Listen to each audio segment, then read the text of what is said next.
Boa noite, tudo bem com vocês, pessoal? Estamos aqui pelo Facebook, nessa live aqui com o doutor Quirino Cordeiro Filho, coordenador da Secretaria para a Política de Saúde Mental, Álcool e Outras Drogas do Ministério da Saúde.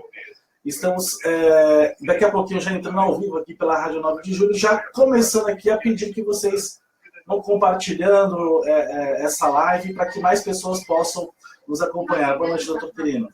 Boa noite, Ivanildo. Boa noite a todos os ouvintes. É uma grande satisfação estar aqui novamente com vocês. E em breve estaremos discutindo os aspectos da nova resolução do CONAD, que foi aprovada e publicada, enfim, no Diário Oficial, então, nessa semana. Vamos estar discutindo os principais aspectos dessa resolução que impacta diretamente as políticas públicas na área de álcool e drogas no país. É isso aí, pessoal. Vamos compartilhando o vídeo, a live, para que muitas pessoas possam hoje se apropriar um pouco mais dessa resolução que foi feita, que foi aprovada no CONAD, e também para o realinhamento da política nacional da saúde mental, álcool e outras drogas. Live pelo Facebook, Ivanildo Andrade, e também pela internet, www.radio9dejulho.com.br. Fraternidade e superação da violência. Vamos combater a violência. Não alimentar a ira. Irritar-se é um ato humano instintivo. Uma reação ao mal. Sentir ira não é o problema. Este só se concretiza quando eu alimento, permitindo que se torne raiva e depois ódio. Quem controla a ira evita o nascimento das atitudes violentas.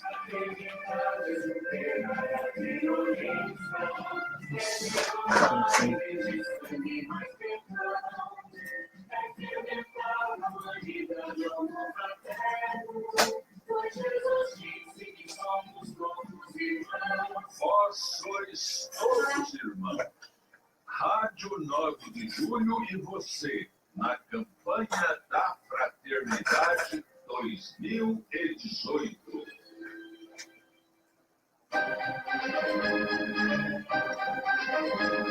Seu nome é Jesus Cristo e passa fome, que grita pela boca dos famintos.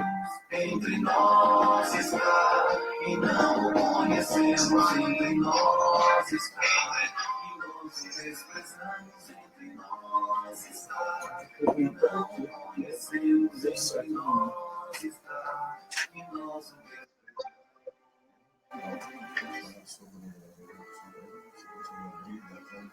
Isso. Beleza. Isso eu vou fazer. É preciso paz para poder sorrir. É preciso chuva para fluir. A Rádio 9 de Julho apresenta o programa Estômago em Frente. A apresentação do psicólogo e Francisco. Cada um de nós compõe a sua história e cada ser em si carrega o dom de ser capaz de ser feliz.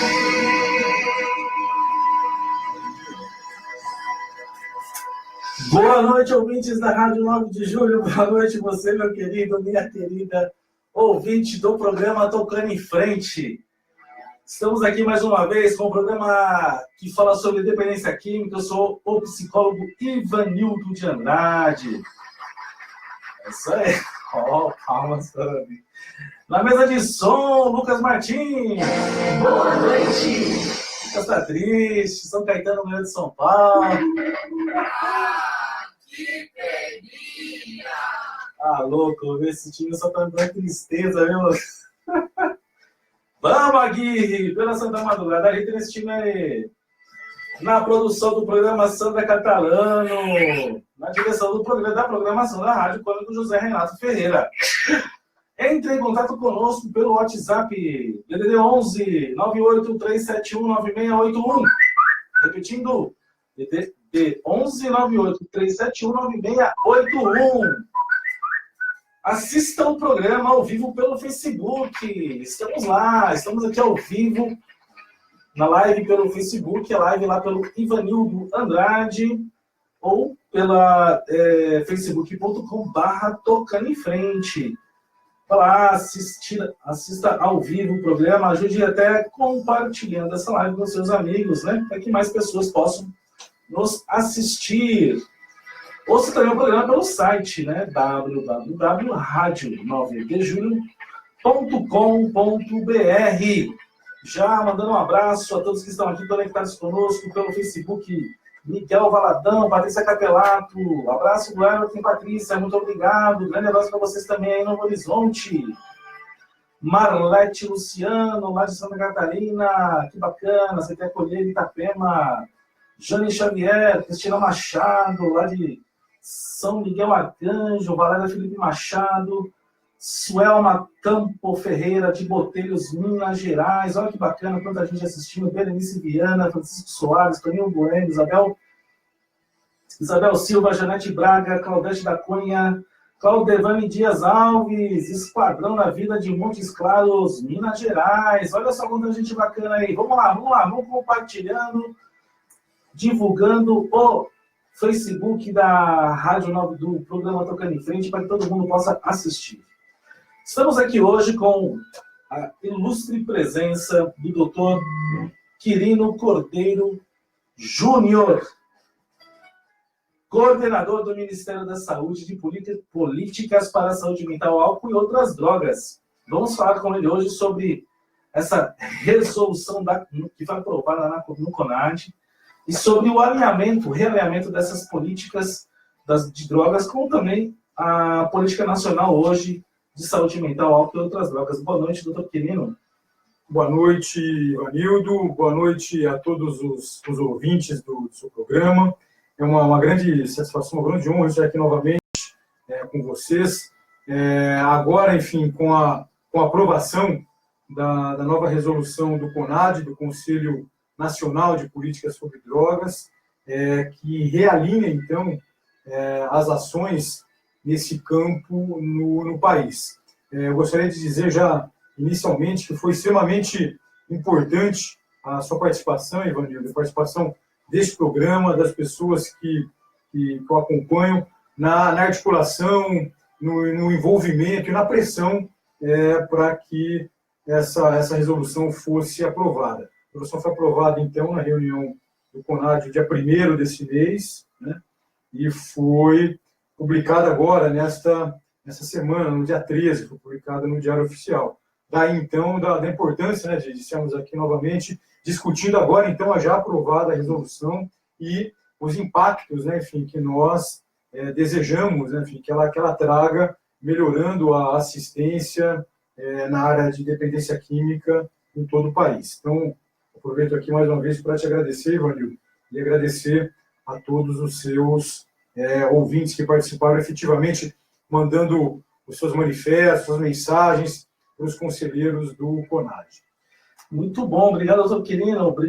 Foi importante hoje ter o doutor Quirino, porque nós vimos num processo desde o ano passado, né, de mobilização, tanto para a aprovação na Comissão Tripartite, em dezembro de 2017, a nova política nacional para a saúde mental e outras drogas da sua secretaria, e o quanto a importância também da aprovação dessa resolução aqui agora em março, né?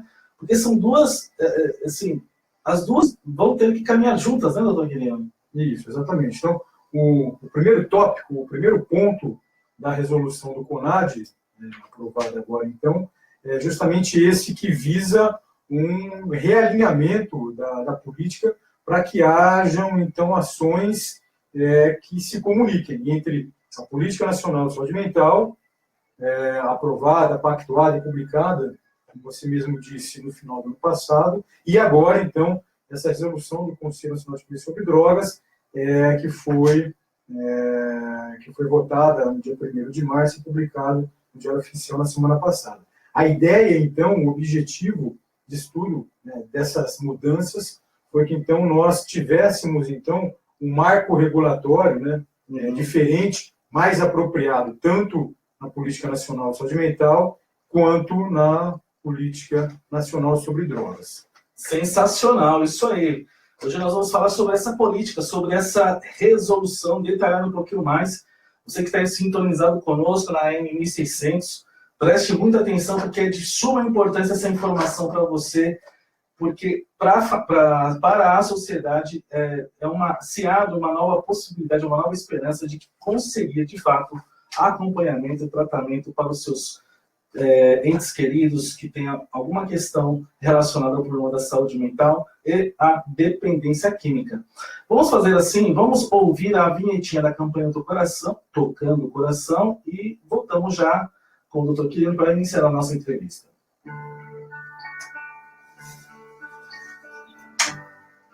A internação é um dos caminhos mais buscados como parte do tratamento para a dependência química. É nesse momento que muitas famílias encontram dificuldades. Com o objetivo de buscar vagas sociais a custo zero para atender famílias carentes, lançamos a campanha Tocando o Coração. Ouça o programa Tocando em Frente com o psicólogo Ivanildo de Andrade, todos os sábados, a partir das 7h, pela Rádio 9 de Julho. E saiba mais sobre a campanha Tocando o Coração. Deixe seu coração ser tocado e venha fazer parte dessa história. A campanha Tocando o Coração tem como objetivo conseguir vagas sociais para o tratamento de pessoas que precisam de internação. Internação é uma das modalidades, uma das alternativas utilizadas para o tratamento de um dependente químico. Precisa, às vezes, ficar durante um tempo, né, num espaço protegido para fazer o processo de desintoxicação e de recuperação de sua saúde mental, mas dentro de um processo de reabilitação psicossocial. Então, a campanha, ela busca fornecer gratuitamente essas vagas para famílias que não conseguem ter esse tipo de acompanhamento, até então muito difícil de ser encontrado no SUS. Esperamos que agora, com todas essas mudanças, essas novas notícias, né, que a gente consiga ter mais facilidade. Mas estamos aí com a campanha Tocando o Coração. Se você quiser nos ajudar, envie um e-mail para nós, campanha tocandocoracal@gmail.com, ou vá lá no nosso Facebook, Campanha Tocando o Coração no Facebook, saiba mais sobre a campanha e estamos aí esperando, aguardando também se você quiser nos ajudar, contribuindo até mesmo, trabalhando como voluntário junto conosco. É isso aí, Campanha Tocando o Coração, desde dois anos já atuando e conseguimos já mais de 70 internações para as pessoas que nos procuraram. Vamos continuar, porque é uma corrente do bem, né? Muitas pessoas se restauram, muitas pessoas se recuperam por meio da campanha, muitas famílias acabam sendo também orientadas. Nós buscamos atender também as famílias nesse processo. Na Rádio 9 de Julho, você está ouvindo o programa Tocando em Frente. Apresentação do psicólogo Ivanildo de Andrade. Estamos de volta. Várias perguntas aqui já no nosso Facebook. Pessoal, vamos lá. facebook.com/, Tocando em Frente. Ivanildo Andrade, mande perguntas para nós. Principalmente o Dr. Quirino, né? Eu já vou pegar uma pergunta aqui da Cristina Cornélio, lá de São João da Boa Vista. Ela fala assim, doutor, quero saber com essa resolução se os programas que trabalham com redução de danos precisarão se adequar ou tentarão as duas alternativas. Bom, então, antes de mais nada, boa noite, obrigado pela pergunta. O que existia, então, até neste momento no país, enquanto oferta de atenção, de cuidado, de tratamento na rede pública para pacientes com dependência química, eram ações voltadas exclusivamente para a redução de danos. Ou seja, não havia a intenção do tratamento de buscar abstinência, ou seja, de buscar que o indivíduo deixasse de fazer uso da substância que ele fazia, de álcool, crack, cocaína, enfim, da droga que ele usava. Na verdade, o que se observa é que você ter políticas públicas norteadas exclusivamente para um tipo de ação, como, por exemplo, de redução de danos, é completamente equivocado. Foi por conta disso, então, que desde o ano passado, quando nós estávamos discutindo a política de saúde mental, é que nós já colocamos essa questão em xeque para que nós, então, mudássemos esse cenário. E isso agora, então, ficou bastante claro, né, na nova resolução do CONAD, para que nós, então, pudéssemos expandir as possibilidades de ofertas de atenção no SUS. Então, a partir de agora, as ações de cuidado aos pacientes envolvem uma série de abordagens terapêuticas, como, por exemplo, promoção de saúde, promoção de abstinência, e não só redução de danos, como havia até então. Hoje, o centro do propósito do tratamento do indivíduo que apresenta dependência química é a promoção de abstinência, ou seja, é buscar com que ele fique livre do uso da substância. Para isso, várias estratégias podem ser utilizadas, mas o foco, o que norteia, então, o tratamento a partir de agora, é a promoção de abstinência. É isso que se busca. O que se busca é que o indivíduo, então, tenha uma vida livre das drogas, no caso do indivíduo que apresenta um quadro de dependência química. Que está escrito no item 3, né, doutor Quirino? Isso, então, se nós olharmos a resolução, nós temos aqui, então, que os programas, projetos, ações, isso está escrito textualmente, né, na resolução, então, os programas, projetos, ações, no contexto da Política Nacional sobre Drogas, devem considerar em sua estruturação iniciativas de ampliação e reorganização da rede de cuidados, acolhimento e suportes sociais, conceitualmente orientadas para a prevenção, ou seja, ações de prevenção extremamente importantes, mobilização social, promoção de saúde, promoção da abstinência, né, suporte social e redução dos riscos sociais e a saúde e danos decorrentes. Ou seja, o que fica claro para a gente é que, como eu li aqui, então, textualmente, o que consta da resolução, é que, a partir de agora, novas abordagens acabam entrando em cena, mas sempre buscando um objetivo final, que é a abstinência do indivíduo em relação ao uso das drogas. Doutor Quirino, e o realinhamento da política nacional? Isso é fundamental. Esse foi o primeiro tópico, então, da nova resolução, da resolução do CONAD, vem nesse sentido. Ou seja, o que nós propomos, desde a publicação da nova Política Nacional de Saúde Mental, é que nós mudássemos, então, o cenário assistencial, tanto na área de dependência química, quanto na área de saúde mental como um todo. Antes nós tínhamos um cenário que era um cenário que levava à desassistência do paciente e de seus familiares, né? Por exemplo, nós tínhamos uma situação em que tínhamos uma dificuldade muito grande, por exemplo, para encontrarmos consultas ambulatoriais. As unidades ambulatoriais não faziam parte da rede de atenção psicossocial. Os ambulatórios vinham sendo fechados de maneira sistemática, Brasil afora. Isso por uma questão de entendimento completamente enviesada e de base ideológica. Os serviços de internação e o hospital psiquiátrico, por exemplo, também não faziam parte da rede de atenção psicossocial, pelo mesmo motivo, meramente ideológico, e a partir da nova Política Nacional de Saúde Mental e agora Política Nacional sobre Drogas, nós colocamos o hospital psiquiátrico novamente como parte da rede. Nós queremos o hospital psiquiátrico fortalecido e ofertando um tratamento humanizado, de qualidade e efetivo para os pacientes. Nós, agora, em especial, com a resolução do CONAD, do Conselho Nacional de Política sobre Drogas, nós colocamos as comunidades terapêuticas, né, como parte também dos serviços destinados e ofertados para o tratamento dos pacientes, enfim. Então, basicamente, as ações que antes não eram previstas, nem na Política Nacional sobre Drogas, a Política Nacional de Saúde Mental, agora ganham espaço. E é extremamente importante que essas duas políticas, então, corressem juntas e não separadas. Por isso, então, do nosso esforço, né, que, novamente, você, desde o início, esteve presente nessas articulações e nesse apoio.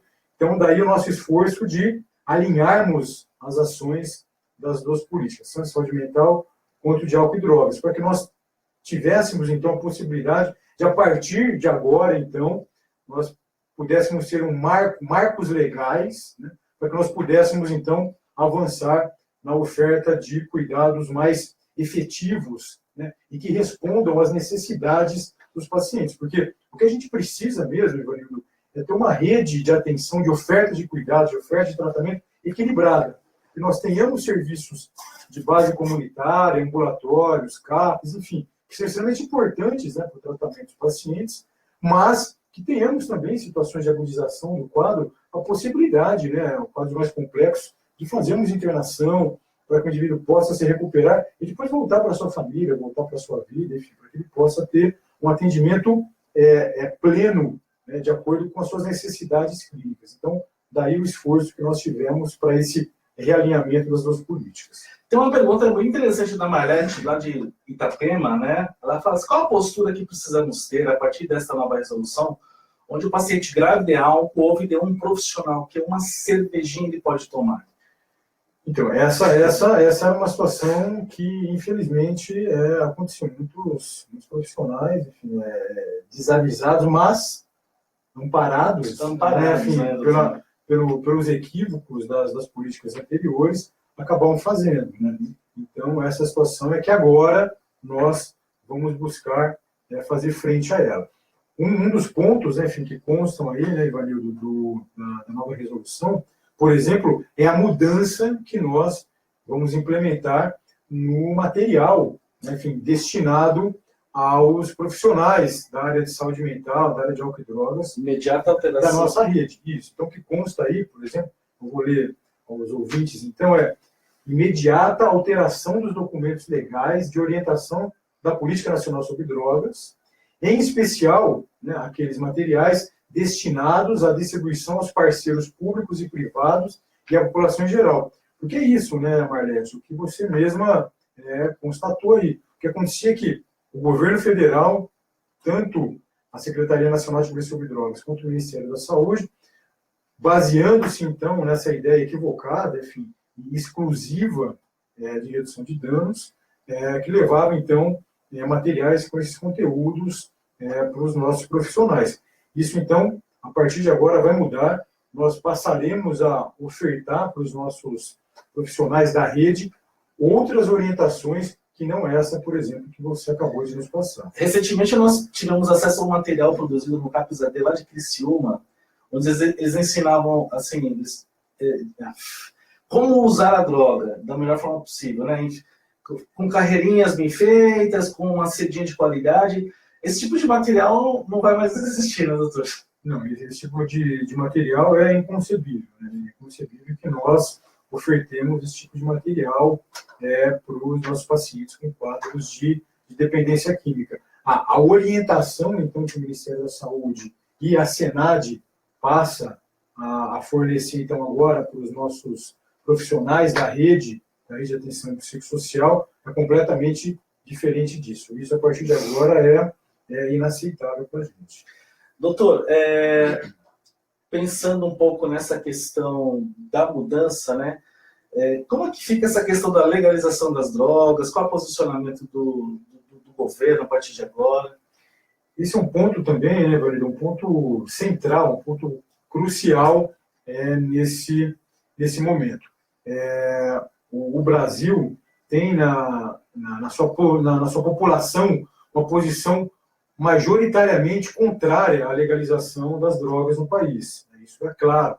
Não existe um estudo, um inquérito populacional sequer que aponte uma posição da população brasileira favorável à liberação das drogas. E seguindo isso, então, consta então na nova resolução que haverá então uma atualização da posição do governo brasileiro, que antes, enfim, flertava muito com a legalização das drogas, né? Então, a partir de agora, o governo brasileiro tem uma posição clara, né?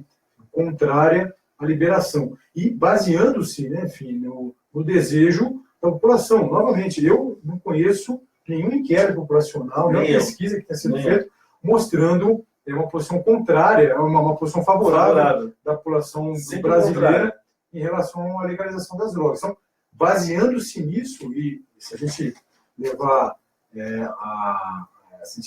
enfim, a posição, o desejo da população, é isso, então, que o governo brasileiro precisa defender. Então, o que consta no texto é que haverá uma atualização da posição do governo brasileiro, né, em relação à legalização das drogas. Então, a partir desse momento, o governo brasileiro se coloca claramente contrário à legalização. Isso por conta da posição majoritariamente contrária da população em relação à legalização das drogas, e também porque, enfim, é mais que sabido que as drogas causam uma série de problemas, né, tanto de saúde, problemas sociais, problemas de segurança pública, né?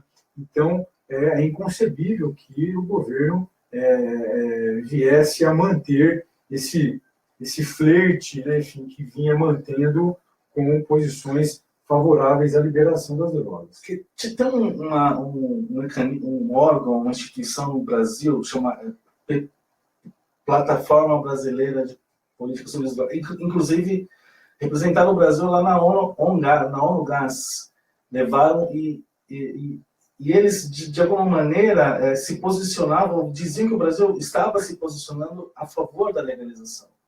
Esse é um aspecto importante também, porque o governo brasileiro, inclusive agora nos organismos internacionais, e também isso daí é um outro ponto, né, Ivanildo, da nova resolução, então, é que o governo brasileiro nos fóruns de organismos internacionais passa a atualizar sua posição, então, e tem uma posição contrária à legalização das drogas, né, enfim, com vistas ao cumprimento dessa resolução, então, publicada agora nesse mês de março. Então, não só internamente essa posição do governo, mas também nos organismos internacionais. Que bom, é uma ótima notícia, porque nós precisamos, de fato, ter essa clareza, né, doutor Quirino, de que o Brasil, de fato, assume uma posição definitiva contrária à legalização das drogas. Doutor Quirino, tem uma participação aqui do nosso querido Marcelo Oliveira, e ele faz uma provocação, né? Uma provocação, na verdade, é uma contribuição muito interessante. A partir desse momento, com essas mudanças, com o foco na abstinência, ele fala, e como é que poderemos trabalhar melhor essas questões das internações involuntárias, visto que é uma realidade e que muitas pessoas acabam, de fato, se recuperando a partir dessas internações involuntárias?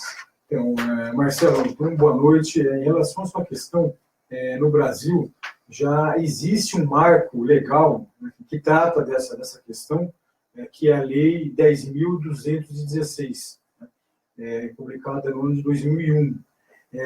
Essa lei, ela normatiza toda a assistência na área de saúde mental no país.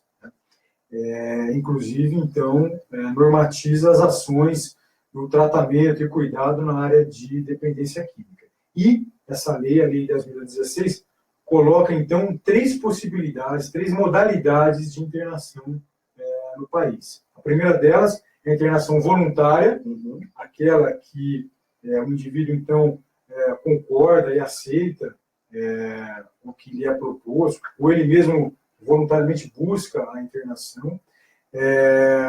Existe uma outra possibilidade de internação, que é essa que você disse, que é a internação involuntária, que em determinadas situações, né, o profissional de saúde médico, né, vai fazer uma avaliação do quadro clínico, e em situações em que o indivíduo apresenta uma gravidade tal, né, do seu quadro clínico, e que ele não tenha condições de discernir se é apropriado ou não se fazer uma internação, cabe então ao profissional médico optar por esse mecanismo de tratamento, que é a internação involuntária, que é contrária à vontade do paciente. Então, novamente, o paciente que apresenta um quadro clínico grave e sem condições, então, de discernimento, justamente por conta da sua doença, se ele, enfim, vai optar ou não pela internação.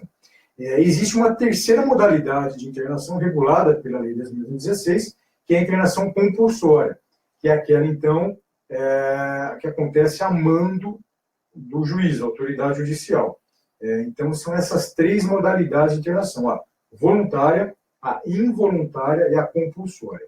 É interessante isso, Ivanildo, porque a primeira vez que eu fui convocado para falar no Conselho Nacional de Saúde, em Brasília, foi justamente para discutir esse tópico. Né? E eu coloquei lá que a posição do governo brasileiro é clara de obediência às normas legais. Então, hoje no Brasil, nós temos a possibilidade de realizar essas três internações. Então, voltando à questão específica do Marcelo Oliveira, nós sim sustentamos a possibilidade de internação involuntária nos casos em que se aplica isso, né? Nos casos em que houver uma gravidade do quadro, comprometimento do discernimento do paciente em relação à possibilidade de escolher o tratamento melhor para si e sempre a partir de uma avaliação médica. Muito bom. Olha só, são 7h31, muita gente participando aqui pelo nosso Facebook, né, Facebook Live. A Eliane Curcio, parabéns pelo trabalho, excelente e esclarecedor. O Marcelo Oliveira agradecendo aqui, doutor Quirino, a sua explanação a respeito do tema das internações involuntárias. O Bego Emerson está perguntando como vão ficar as fiscalizações nas clínicas. Vão apertar os profissionais que visitam as clínicas? Porque o que vejo, na grande maioria, é uma visita administrativa. Bom, olha só, tem a questão do monitoramento, supervisão e fiscalização, né? Muito obrigado pela definição. É que ainda existe muita contestação por algumas divisões da saúde mental em relação às internações voluntárias, é o Marcelo Oliveira falando. A Marlete falando assim, doutor Quirino, uma necessidade dentro das políticas sobre drogas, só com profissionais responsáveis, vamos alcançar um resultado melhor. Neuza Real dando uma boa noite para todos nós, muito obrigado. Neuza, uma boa noite para você também. Walter Garcia, lá de Mauá, muito obrigado pela participação. Liberar as drogas e acabar de destruir todas as nossas famílias. E o traficante vai virar profissão legalizada pelo governo. O Bego falando, a única coisa que funciona para nós é a abstinência total das drogas. Luiz Nazareno, que acha na inclusão de dependentes químicos em recuperação para compor a equipe do CAPS como conselheiro? É uma ótima ideia. Lívia Lopes, essa política renovada vale para os estados e municípios? É igual para todos, doutor Quirino? Então vamos lá. Então, tem uma das questões que eu julgo extremamente importante, que é do monitoramento, né, enfim, e da fiscalização. Desde que eu assumi o Ministério da Saúde na área de saúde mental e álcool e outras drogas, então faz um ano agora, né, foi final de fevereiro, início de março do ano passado, e faz um ano que eu estou à frente dessas ações lá no governo federal, que eu tenho buscado incessantemente promover ações de monitoramento. E, por conta disso, nós identificamos uma série de irregularidades, inconsistências, inclusive eu trouxe aqui, né, Ivanildo, já em um programa anterior que eu tive a oportunidade de participar. Então, por exemplo, de CAPS, por exemplo, e outros serviços que não existiam e o Ministério da Saúde custeava, recurso que nós enviamos para implantação e criação de serviços que não foram criados, recursos que foram destinados para a construção de serviços como cápsulas de acolhimento e que isso acabou não acontecendo, problemas de registro, né, da produção. Nós temos, por exemplo, no ano passado, quase 170 CAPs no país que não registraram sequer um atendimento. Então, nós não sabemos efetivamente se esses serviços existem, se não existem, enfim. Então, nós tínhamos uma série de problemas e que eram frutos, todos eles, de problemas de planejamento e de monitoramento das ações. Então, a partir disso, né, aliás, foi a partir disso que nós acabamos criando um grupo de trabalho envolvendo o governo federal, gestores estaduais, municipais, para que nós pudéssemos discutir, né, enfim, as ações na área de saúde mental no país, o que acabou, então, culminando com todas essas mudanças. Então, tudo isso para dizer para o nosso ouvinte que ações de monitoramento são extremamente caras para mim, e isso daí tem uma importância crucial na gestão que eu tenho no Ministério da Saúde. Só também para o ouvinte ter uma ideia dos desdobramentos, então, desse diagnóstico, desse cenário que nós fizemos e apresentamos em agosto do ano passado, então, para a sociedade. Agora, recentemente, então, depois de várias discussões com representantes estaduais e municipais, nós publicamos 2 resoluções, Ivanildo, da Comissão Intergestores Tripartite, que é o órgão máximo do SUS, então, para discussão e deliberação de políticas públicas. Nós, então, publicamos 2 resoluções, que foram pactuadas entre o Ministério da Saúde, gestores estaduais e municipais.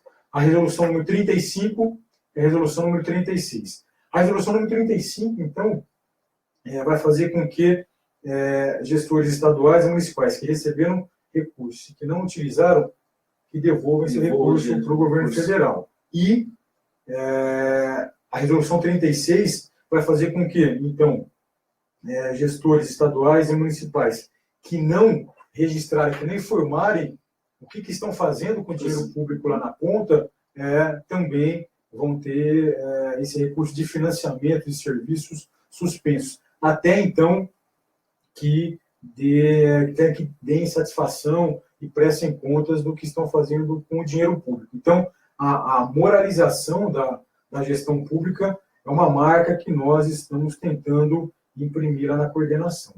Em relação ainda a essa questão, né, enfim, do alinhamento com gestores municipais e estaduais, é um foco da nossa gestão no Ministério da Saúde e também a ponto de uma cláusula da resolução, então, do CONAD aprovada agora.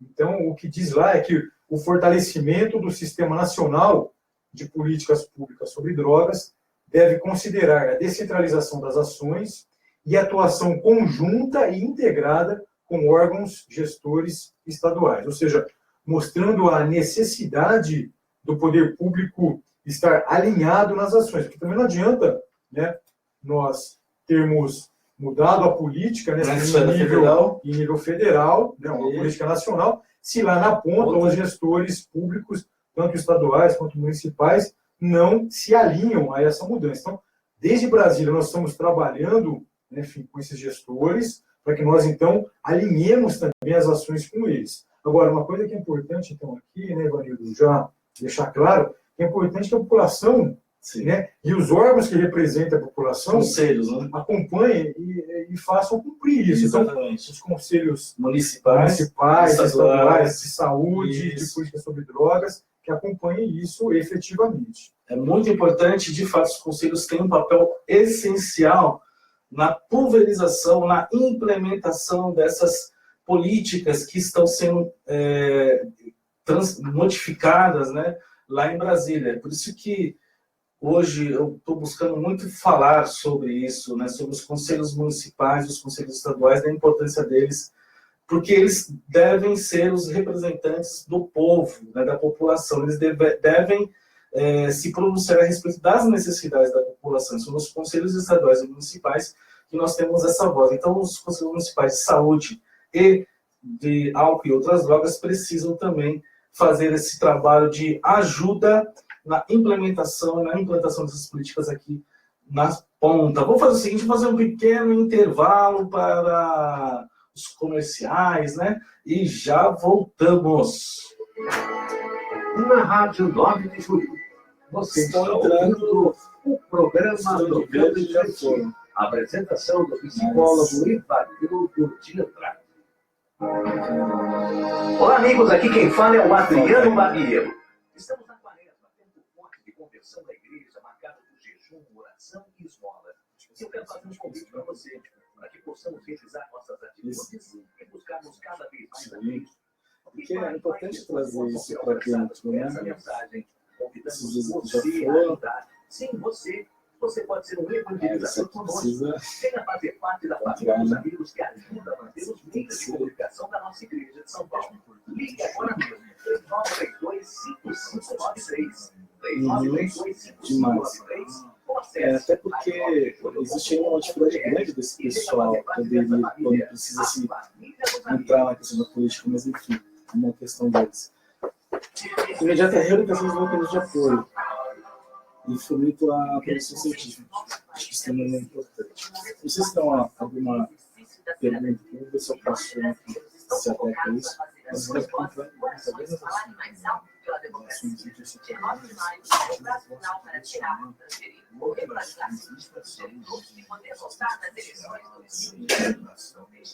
rede ampliada e compartilhada.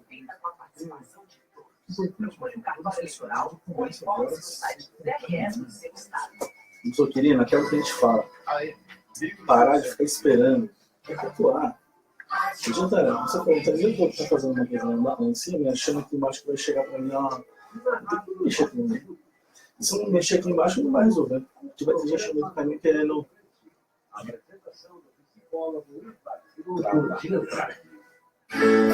Estamos de volta com o programa Tocando em Frente, hoje entrevistando o Dr. Quirino Cordeiro Júnior, médico psiquiatra. O Dr. Quirino tem um currículo invejável, né? Uma gaja branca, doutor e doutorando, né? De doutorado, não é doutor só de uma, ai meu Deus, uma nomenclatura. E com uma vasta experiência na área da saúde mental aqui em São Paulo e hoje atuando lá como coordenador do Ministério da Saúde nas políticas para a saúde mental, álcool e outras drogas, aqui falando um pouco conosco sobre a importância dessa resolução aprovada no CONAD e a importância disso como processo de realinhamento com as políticas de saúde mental. Estamos também conversando a importância da população estar envolvida, informada, instrumentalizada a respeito disso que está acontecendo, para que a população possa realizar, junto aos conselhos, junto aos seus vereadores, junto aos órgãos, às instituições não governamentais, ações para que se implemente no seu bairro, no seu território, essas políticas, né, com equipamentos públicos de saúde, com ambulatórios, com vagas em hospitais psiquiátricos, hospitais gerais, para que você possa ter lá um atendimento do seu ente querido que está passando por um problema agudo. Enfim, a população precisa se informar e precisa se empoderar deste problema e também dessas possibilidades que se abrem agora. Doutor Quirino, aqui na resolução está dizendo assim: a imediata integração institucional e legal da gestão de programas entre os Ministérios da Saúde, Desenvolvimento Social, Trabalho, Justiça, Extraordinário da Segurança Pública e Direitos Humanos. Esta intersetorialidade é importante, doutor Quirino? Isso é fundamental. Esse é um ponto crucial que nós fizemos questão que entrasse na resolução, porque você bem sabe que os problemas de dependência química são extremamente complexos, né? E por conta disso, nós, para problemas complexos, precisamos de uma resolução e de um trabalho de ações para fazer frente a essa complexidade. Então, é extremamente importante, por exemplo, né, eu, claro, sou do Ministério da Saúde, é importante ações na área da saúde, mas é importante aqui no seu programa, né, porque nós, com certeza, temos ouvintes que militam em outras frentes, em outras redes, que não só na área da saúde, né, mas, por exemplo, na rede de educação, de assistência social, de trabalho, justiça, segurança pública, direitos humanos, enfim, são várias frentes, várias áreas que precisam estar articuladas e trabalhando em conjunto para que as ações sejam realmente mais efetivas. E isso daí está contemplado na resolução, mas, novamente, né, é importante que as pessoas, então, enfim, percebam a necessidade desse tipo de ação, então, que a gente chama de intersetorial, né, que trabalha interfaces entre essas várias frentes para que as políticas possam ser mais efetivas, né? Porque, como você disse no começo, a redução de danos antes, ela atuava apenas com esta política, com essa ideia. E nós sabemos que, até pelo o NIDA, né, National Institute Drug Abuse, no instituto lá nos Estados Unidos, o primeiro princípio do NIDA fala justamente isso, de você lançar mão de todas as possibilidades de tratamento, de intervenção à dependência química, porque se trata de uma doença extremamente complexa.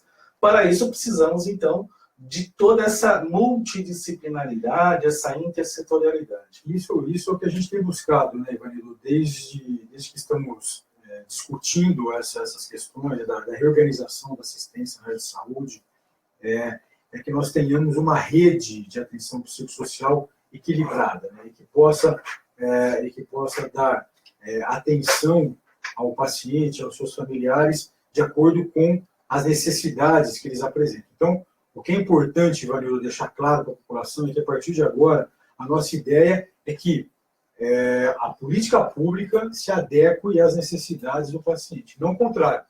Não que o paciente se adeque à política pública que nós temos. Ou seja, isso daí tem que ser um ponto fundamental, crucial, tem que ser a base de uma política pública, que nós estamos buscando. Claro que o tratamento de base comunitária, então os CAPs, ambulatórios, unidades de acolhimento, terão força na nossa gestão, no nosso governo. No entanto, é importante também que nós ofertemos para a população serviços de maior grau de complexidade, como, por exemplo, as internações. Em muitos momentos, muitos pacientes precisam de uma internação para que possam se reequilibrar, se reorganizar, para que eles possam passar por um tratamento mais intensivo, e aí depois, então, enfim, para que eles possam retomar o seu tratamento, o seu acompanhamento no serviço de base comunitária. Então, o que vai marcar, com certeza, a nossa gestão é buscar uma oferta de um tratamento que dê condições para que o indivíduo possa se recuperar de maneira integral. Olha só, doutor Quirino, a Eliane Curso está dizendo o seguinte, a Eliane, um grande abraço, lá do Gávea São Roque, faz um excelente trabalho também com os dependentes químicos. Por muitos anos vivemos uma política antimanicomial que fez parecer que a doença mental e a adicção simplesmente tinham acabado, e sabemos que isso não é real. Doutor Quirino, obrigado por ouvir a população que sofre com essa mazela e lutar por essas mudanças. Eliane, muito obrigado pela sua consideração. Uma coisa que é importante, que eu gostaria de frisar aqui, é que desde o início, então, quando nós apresentamos o diagnóstico da antiga Política Nacional de Saúde Mental, em agosto do ano passado, nós buscamos interlocuções com uma série de grupos, né? Com uma série de entidades, com uma série de associações, e nós tivemos um apoio formal, e nós discutimos, nós organizamos os pilares dessas duas políticas a partir da interlocução que tivemos com esses grupos, como, por exemplo, associações de pacientes familiares, no caso, o Amor Exigente, né, que foi um grande parceiro desde o início dessas discussões, outras entidades, outras associações, como, por exemplo, a AFATOM, uma associação importante de familiares e de pacientes, a ABRATA, enfim, uma série de associações de pacientes e familiares que deram apoio, então, às mudanças na política. Também associações de gestores públicos. Por exemplo, nós tivemos o apoio formal do Fórum Brasileiro de Gestores Públicos sobre Drogas, né? É um fórum que reúne os gestores públicos secretários, subsecretários de drogas do Brasil inteiro, né? Tivemos apoio dessa associação, tivemos apoio de entidades científicas, como, por exemplo, na área de álcool e drogas, da Associação Brasileira de Estudos de Álcool e Drogas, a ABEAD, tivemos apoio formal da ABEAD, Associação Brasileira de Estudos de Prevenção do Suicídio, a ABEPS, tivemos apoio Associação Brasileira de Patologia Dual, o movimento médico, as entidades médicas apoiaram em peso as nossas ações, como a Associação Brasileira de Psiquiatria, Conselho Federal de Medicina, Associação Médica Brasileira, Federação Nacional dos Médicos, Federação das Academias de Medicina, enfim, nós articulamos um apoio, né, e trabalhamos em conjunto com todas essas entidades. Nós tivemos apoio de quase 70 entidades no Brasil afora. Então, tudo isso para dizer que existia, né, uma insatisfação, existia um clamor da população por mudanças. E nós, então, em identificando um cenário bastante ruim das ações na área de saúde mental que vinham acontecendo no país, buscamos, então, articulação com essas associações, com essas entidades, para que nós pudéssemos, então, avançar no cuidado aos nossos pacientes. Sensacional. Isilda Alves, jornalista Isilda Alves, dizendo parabéns, doutor Quirino. Senhor Miguel Tortorelli, vice-presidente do Amor Exigente, parabéns, doutor Quirino, você está fazendo a diferença. César Mello, lá de Minas, ele sempre fala, parabéns, Quirino, vendo vocês no Juiz de Fora. Roberto Campos, as doutoras comunidades terapêuticas agora terão seu valor ou continuarão não sendo reconhecidas? Doutor Miguel Tortorelli falou, Ivanildo, precisamos pedir para que nossos amigos e parceiros enviem e-mails para os senadores para votarem a favor da PL 37. É mais a questão da lei de 11.343, a lei de drogas. Mas as comunidades terapêuticas, o Roberto Campos, muito obrigado, Roberto, lá do Paraná, conosco, e o César Mello, e o senhor Miguel falando sobre a PL 37. Bom, enfim, então, o Roberto, né, Roberto Campos, em relação às comunidades terapêuticas, esse é um ponto importante, um ponto central aí do debate que nós iniciamos em agosto do ano passado, que é a inclusão das comunidades terapêuticas como entidades importantes para a recuperação de pacientes com dependência química. Então, inclusive, tem um dos pontos, né, Ivanildo, da resolução, diz claramente o papel das comunidades terapêuticas. Então, o que diz a resolução é que a União, então, no caso, o governo federal, né, enfim, deverá promover de forma contínua o fomento à rede de suporte social, né, que deve ser composta, então, por organizações da sociedade civil e de prevenção, acolhimento, inclusive em comunidades terapêuticas. Ou seja, nós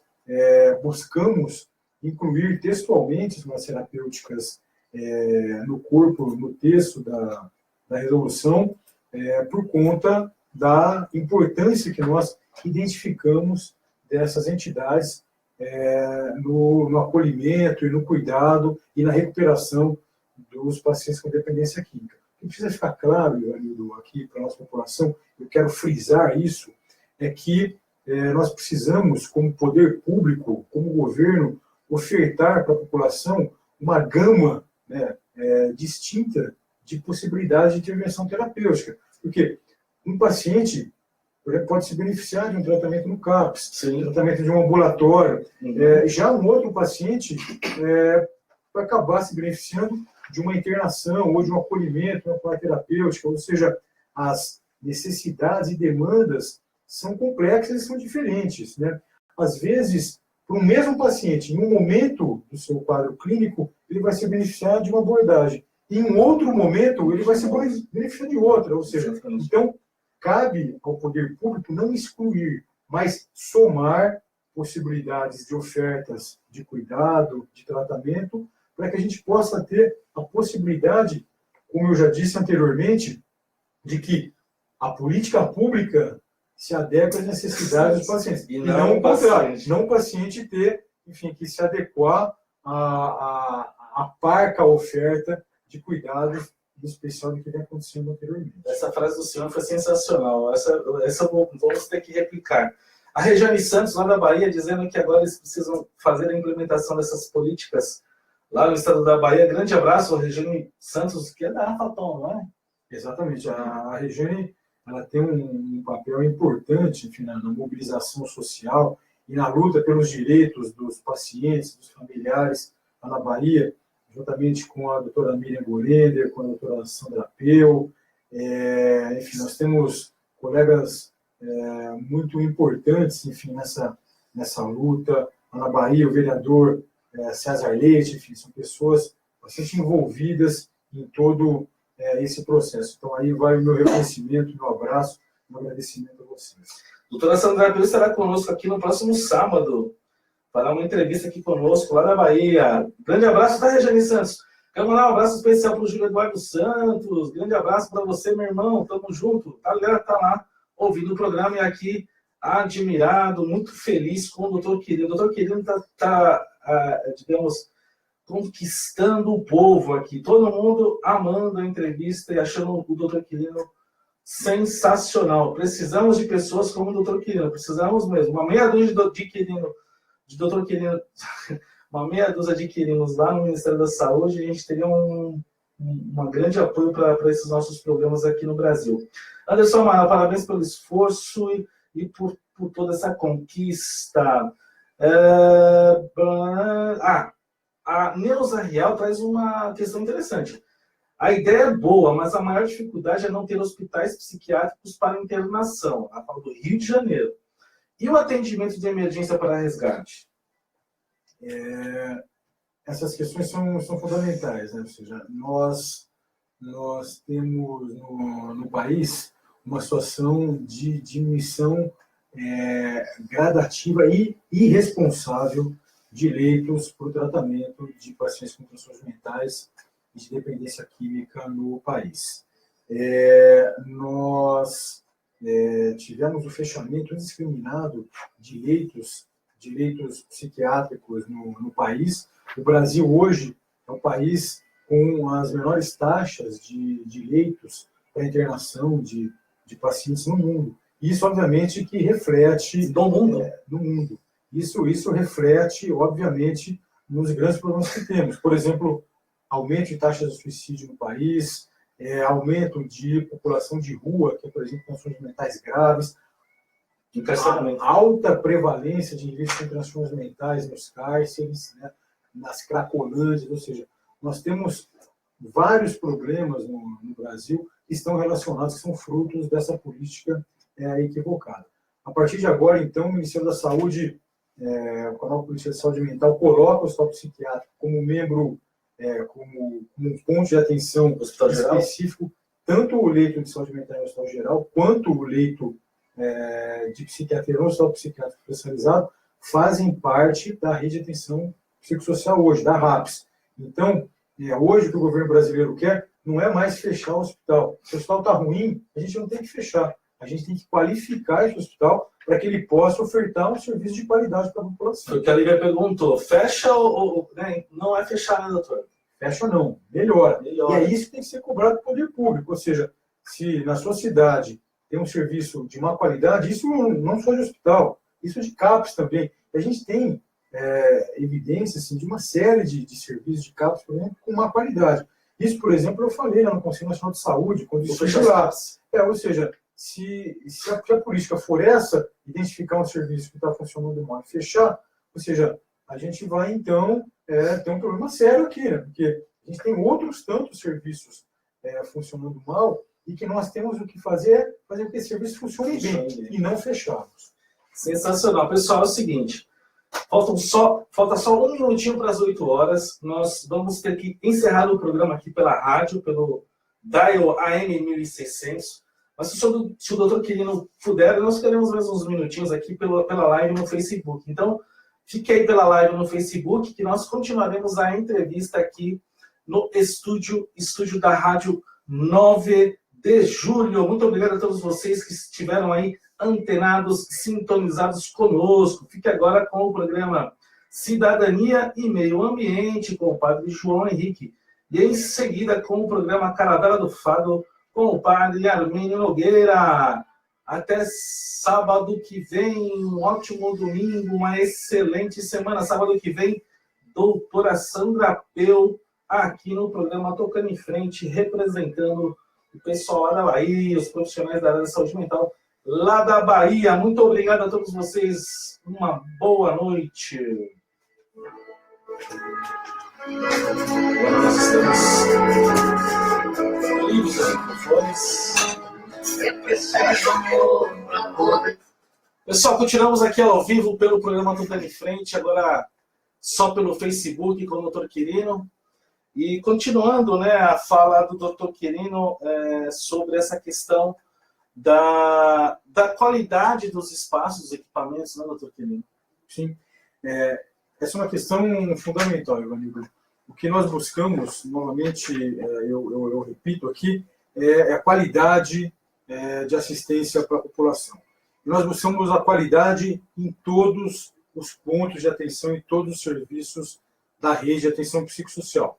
Desde a unidade básica de saúde até o hospital psiquiátrico especializado, até a comunidade terapêutica, até o CAPS, enfim, todos os serviços que compõem a rede. Precisam, né? Claro, porque é isso, ou seja, se nós tivermos serviços de má qualidade e nós fecharmos esses serviços, nós não vamos avançar com nossas políticas públicas. O que nós precisamos, na verdade, é garantir que esses serviços funcionem bem. E é isso que nós vamos buscar no Ministério da Saúde. E para isso nós estamos aumentando o financiamento, nós estamos expandindo a rede, mas nós não queremos só expandir a rede numericamente. Nós queremos... Quantidade e qualidade. Expandir, né? Com qualidade, exatamente.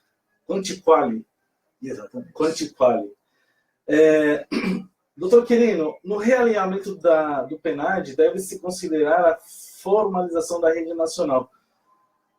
Você quer falar um pouquinho para o pessoal sobre essa questão, né, de trazer esses grupos, né, essas instituições que já fazem um trabalho com... Esse foi um ponto, né, Ivanildo, extremamente importante nas discussões que levaram, então, à publicação da resolução do CONAD, essa resolução número 1 desse ano, publicada, então, essa semana, né, no Diário Oficial. A ideia, então, Ivanildo, é que nós tenhamos outros atores, né, participando da efetivação e das ações da atual política sobre drogas e da política de saúde mental. Atores que, na verdade, foram alijados, foram tirados desse campo. Então, a ideia é que justamente pensarem na abstinência, né? Exatamente. Então, a ideia é que nós possamos incluir esses atores. Novamente, a nossa ideia, a ideia da nossa gestão não é de exclusão, mas sim de inclusão. Então, nós queremos mais serviços diferenciados, nós queremos hospitais, sim, nós queremos unidades terapêuticas, hospitais dia, ambulatórios, ou seja, serviços que, na verdade, não faziam parte da rede até agora.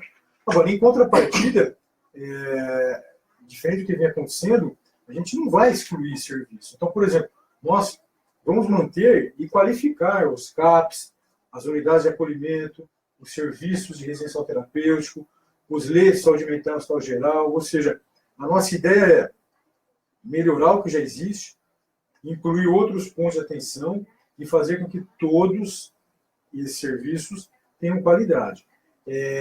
Voltando, então, à questão desses atores da sociedade, então, o que diz lá na resolução do CONAD, né, é que o realinhamento da política nacional sobre drogas deve considerar a formalização da rede nacional de mobilização comunitária de apoio aos familiares, em articulação com grupos e entidades da sociedade civil organizada, cuja atuação seja reconhecida. Como, por exemplo, entidades como o Amor Exigente, o AA, NA, Pastoral da Sobriedade, enfim. Associação Antialcoólica. Ou seja, todas as associações e entidades que quiserem participar, nós teremos maior satisfação em receber. Todo o apoio nesse momento é importante, porque, novamente, isso é uma coisa que eu insisto, né, aqui com a sua audiência, né, Ivanildo, que o que nós fizemos agora foi identificar o cenário, né, e reorganizar os marcos legais. Então, nós reorganizamos o marco legal, tanto da política de saúde mental, quanto o marco legal da política sobre drogas. Agora, o que nós estamos lutando, então, nesses últimos 2 meses, né, é para efetivação, então, da política. E, obviamente, que isso depende, claro, das ações do Ministério da Saúde, e nisso nós estamos trabalhando, mas isso depende também da atuação dos gestores, por exemplo, dos gestores locais, então, dos secretários estaduais de saúde, secretários municipais de saúde. Isso diz respeito também aos conselhos municipais de saúde, de cobrar, né, a efetivação dessas novas políticas, dos conselhos municipais, estaduais de política sobre drogas, que também precisam acompanhar, né, enfim, nos seus municípios, nos seus estados, uma política efetiva, né, enfim, de tratamento, de cuidado, de prevenção, de promoção de saúde, de abstinência, se tudo isso está sendo ofertado. Então, e daí a importância, né, Ivanildo, de estar aqui. Eu te agradeço novamente por abrir essa oportunidade, conversar com as pessoas, com a sociedade, para que a gente possa esclarecer essas questões e para que as pessoas, enfim, se sintam como partícipes que devem ser desse processo. É importante que você que está nos assistindo, ouvindo o Dr. Quirino, se sinta motivado e engajado nesse processo, porque vai de encontro às tuas próprias necessidades também. Não que estamos legislando em causa própria, mas estamos legislando, mas atuando, nos mobilizando em função de um problema que se agravou durante os últimos 15 anos, e como o Dr. Quirino nos trouxe, é um cenário de terra arrasada. Falta de equipamentos, falta de profissionais, não falta de recursos até tinham, né? Mas a efetivação disso lá na ponta. Doutor Quirino, César Leite, lá da Bahia, está mandando um grande abraço para o senhor, falando que você, doutor Quirino, peraí só um minutinho, gostaria de mandar um grande abraço ao doutor Quirino Cordeiro, grande lutador pela saúde mental, parabéns ao trabalho no Ministério da Saúde, na coordenação de saúde mental. O César Leite, lá da Bahia, exatamente da Bahia. Deixa eu ver quem mais. Rejane Santos, Quirino, quando começaremos a reforma dos hospitais psiquiátricos especializados na Bahia e Brasil, assim como a recomposição de toda a equipe multidisciplinar? Então, aqui então, eu retribuo, né, assim, os abraços para o vereador César Leite. O vereador César Leite é uma figura extremamente importante na área de saúde como um todo, lá na Bahia. Um vereador bastante atuante e que representa realmente, de fato, os interesses da população baiana. Então, assisti uma live do vereador, a Regiane me convidou, eu gostei muito da fala dele. O vereador é uma figura fantástica lá na Bahia. Salvador está bastante bem servido com o seu trabalho lá no município. Então, aqui vai a retribuição e a gratidão que eu tenho pelo trabalho que ele vem desenvolvendo lá. Aí ele fala assim, a Bahia está com o Quirino. Ótimo, muito obrigado. Em relação à questão que a Regiane colocou, então aí aqui, Regiane, algumas questões, agradeço pela... E aí já serve para todos, né? Não só para a Bahia, mas para todos os estados e municípios do Brasil. Por exemplo, até complementando, aqui no estado no município de São Paulo, tem uma experiência muito bacana sendo realizada pelo Dr. José Carlos Arruda, na Zona Leste de São Paulo, no Hospital Geral de Setúbal, onde ele está conseguindo estruturar uma enfermaria psiquiátrica. Antes, era quase que impossível existir algo do gênero. Então, essas ações, essas mudanças, essas, digamos, intervenções, né, dentro dos hospitais gerais, a forma de atuar, de trazer esse paciente psiquiátrico para que ele seja atendido numa unidade bem estruturada, é importante porque pacientes que têm essas crises, que têm alguma questão psiquiátrica, alguma questão da dependência química, não teriam leitos para poderem ser atendidos. Então vamos aproveitar aqui, Marido, e vamos falar nessas duas frentes, então, que são os leitos, né, para internação. Então, tanto o leito em hospital psiquiátrico especializado, quanto o leito psiquiátrico em hospital geral. Então, primeiro, em relação aos leitos de psiquiatria em hospitais especializados. Então, em relação aos hospitais psiquiátricos, a primeira coisa que nós fizemos, então, no ano passado, então, no dia 14 de dezembro, quando nós pactuamos a nova Política Nacional de Saúde Mental, foi publicada uma resolução da Comissão Intergestores Tripartite. A partir dessa resolução, então, o hospital psiquiátrico fica oficialmente como parte da rede de atenção psicossocial. Isso não acontecia até então. Essa é a primeira coisa. Na sequência, então, mais no final do mês de dezembro, nós publicamos a portaria 3588, 3.588. Essa portaria, então, ela acaba normatizando, né, colocar regramentos para a efetivação da resolução, então, da nova política. Então, a portaria do Ministério da Saúde, e que também traz ali essa portaria 3588, o hospital psiquiátrico como parte da RAP, da Rede de Atenção Psicossocial. Isso. Então, hoje, a Política Nacional de Saúde Mental contempla a existência do hospital psiquiátrico especializado. O que não acontecia até então. Em hipótese alguma, antes isso era crime, né? O psiquiátrico foi proscrito de maneira inapropriada. É o que é importante ficar claro aqui. Então, esse é um aspecto. O que aconteceu historicamente também, Ivanildo, foi uma asfixia financeira dos hospitais psiquiátricos. Há quase 10 anos, os hospitais psiquiátricos não recebiam reajustes pelas diárias. Que é uma forma de... acabar, de fazer com que os recursos destinados para lá minguassem, e obviamente que isso tinha uma tradução na qualidade do tratamento ofertado. Então, há quase 10 anos que as diárias não eram reajustadas. Tinha diária, por exemplo, do hospital psiquiátrico a pouco mais de R$30, uma diária, para você fornecer 5 refeições, medicamento, hotelaria, para você oferecer tratamento multiprofissional.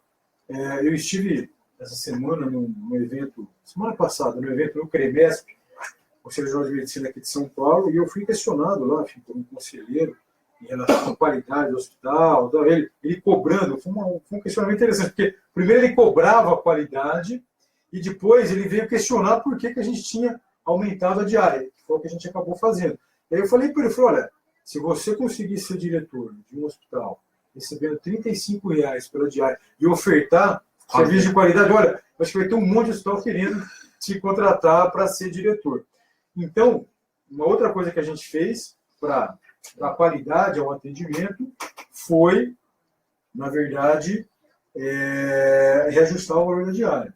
Então, nós reajustamos o valor da diária do hospital psiquiátrico em 62%, ou seja, foi um reajuste importante e que nós esperamos que, com isso, os hospitais psiquiátricos também possam se valer desses recursos para melhorar a qualidade do atendimento. E termos também mais leitos.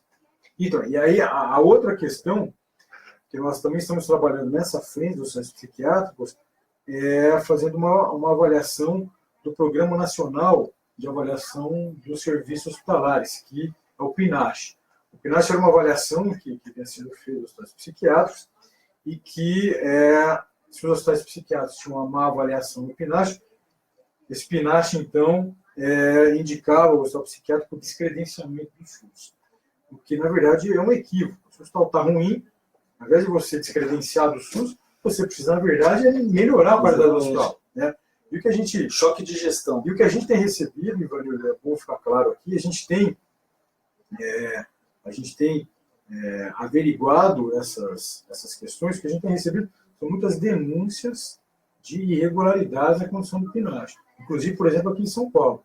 Eu tive recentemente uma reunião na Secretaria de Estado da Saúde aqui de São Paulo, né, para discutir essas questões, e nós estamos acompanhando isso. Em breve, nós teremos uma posição oficial do Ministério em relação a essa situação. Então, em relação dos hospitais psiquiátricos, é isso. Em relação, então, dos leitos, rapidamente, dos leitos de saúde mental e saúde geral, nós mudamos também, de maneira importante, o que vinha acontecendo. Antes, esses leitos de saúde mental e saúde geral poderiam ser utilizados e alocados em outras enfermarias que não de saúde mental. Enfermarias, por exemplo, de clínica médica, de ortopedia, de cirurgia, de pediatria. O que acabou, então, por conta desse equívoco técnico, acabou fazendo com que esses leitos não fossem utilizados. E o pior é que esses leitos eles eram custeados independente da taxa de ocupação. nós tínhamos taxa de ocupação baixíssima e o governo federal pagava integral. Então, nós tínhamos um gasto de 80 milhões de reais ano para leitos, na verdade, que não eram utilizados Para saúde mental. para a saúde mental e o saúde geral. Então, agora, o que a gente fez? A gente continua pagando na integralidade, só que para você receber esse valor, que é de 67 mil reais ano, para cada lei de saúde mental e saúde geral, obrigatoriamente o hospital vai ter que ter uma taxa de ocupação acima de 80%, para que ele realmente utilize aquele serviço. Isso no Brasil inteiro. No Brasil inteiro. Essa é uma questão. A outra questão, Ivanildo, é que esses leitos, então, eles deixam de ficar espalhados, pulverizados pelo hospital, e obrigatoriamente eles têm que estar dentro de uma enfermaria especializada, um espaço especializado. Porque é inconcebível, ou seja, um indivíduo com transtorno mental grave, que precisa de cuidados especializados, não receber. E uma outra mudança também que está nas nossas portarias é que nós vamos habilitar e criar leitos apenas em hospitais que colocaram o indivíduo, então, em enfermarias especializadas e hospitais que tiverem equipe multiprofissional presente. Isso com psiquiatra, psicólogo, assistente social, enfermagem, ou seja, é inconcebível o que vinha acontecendo anteriormente, que no momento de maior gravidade, que o indivíduo precisa, que ele demanda maior cuidado, que é no caso de internação, o indivíduo, as portarias do Ministério da Saúde não obrigavam os hospitais a oferecerem cuidado com equipe especializada. Ou seja, no momento de maior gravidade, o indivíduo ficava num ambiente inapropriado e sem a presença de uma equipe especializada. E isso mudou nas nossas portarias, que é a portaria agora 3588. Então, só para dar um panorama. E agora nós estamos trabalhando na expansão desses leitos de saúde mental, mas agora nessa nova perspectiva. Nossa, percebe como, de fato, é um assunto que demandaria mais programas, e por isso que nós estamos insistindo, voltando a falar sobre o assunto, porque precisa ser um assunto cada vez mais conversado, comunicado, informado, para que as famílias, para que as pessoas comecem a se apropriar de fato e compreender o que mudou, o que é possível ser feito hoje, de que maneira pode ajudar, como pode cobrar, como pode exigir que isso seja realizado, seja implementado. A Regiane Santos está muito ativa aqui, o Júlio Eduardo também achou um absurdo o que o senhor falou agora de pagar pelo serviço de saúde mental lá naquele hospital e não ter a vaga sendo utilizada pelo paciente da saúde mental. Pois é, são o tripé que o doutor Quirino, desde a primeira vez que ele falou, eu gravei, é monitoramento, fiscalização e supervisão. Com isto sendo realizado, pode-se melhorar a qualidade e descobrir, inclusive, situações absurdas como essa que o doutor Quirino acabou de nos dizer. São duas questões que eu queria pontuar agora. Aquilo que se refere à prevenção, as políticas voltadas para a prevenção, porque sabemos que a prevenção, de fato, é muito mais barato, muito mais eficaz até para ser feito.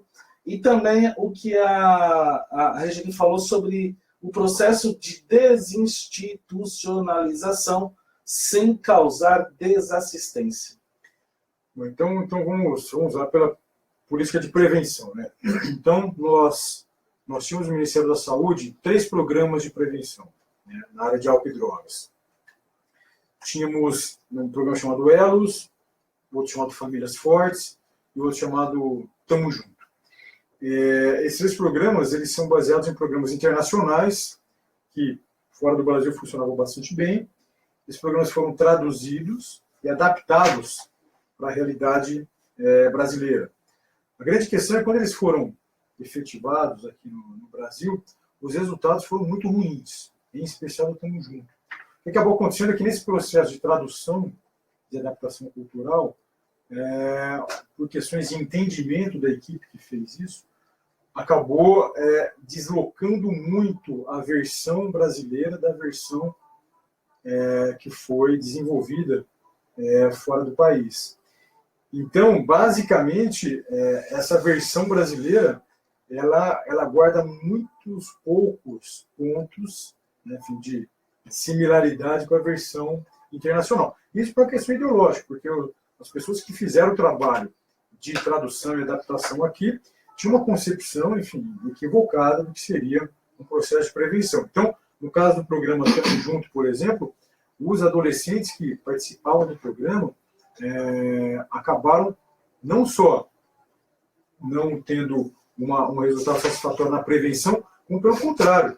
Esses adolescentes começaram a fazer uso mais precoce de álcool. Ou seja, o programa não só não preveniu, como levou esses adolescentes a fazerem uso mais precoce de álcool. O programa ELOS, na verdade, ele traz resultados inconsistentes e o programa Famílias Fortes, ele ainda está sendo avaliado pelo Ministério da Saúde. Então, basicamente, o que a gente vai fazer agora é reformular esses programas, estudá-los novamente, antes de colocar esses programas em política pública. Os resultados, infelizmente, foram muito ruins.